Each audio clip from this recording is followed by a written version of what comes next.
So, ayan guys, gawa tayo ng salad mula sa pansit-pansitan. Ito lang yung mga nakukuha sa mga halaman dun sa mga gilid-gilid. Yan siya guys. Nabalian na to ng guys, ng tubig. Nugasan na rin yan ng maayos. Tapos inanuhan natin ng mainit na tubig. Yan siya.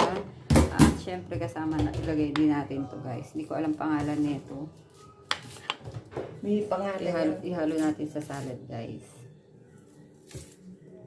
Konting salt. Ayan, konting salt guys. Paminta. Pamintang pino. Yan, lagyan ng pamintang durog. Pino. Ay, pinong-pino daw na paminta. Sibuyas. Lagyan natin ng sibuyas.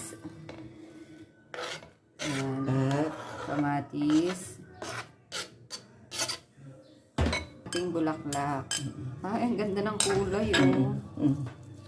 Ay, ang ganda ng kulay. yan, salad.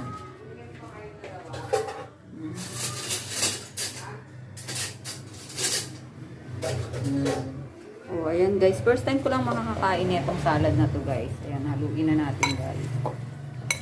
Ayan.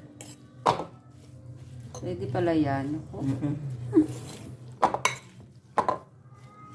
Sa totoo lang guys, tinatapon ko lang yan. Hindi ko alam na kinakain to. Madalas kami ni Grace. O kung hindi naman, nilalaga ko lang itong tawag nito, Pansit-pansitan. pansitan sa, tubo-tubo lang dyan sa mga halaman. Ang halamanan. Ayan, try natin ngayon guys kung anong lasa.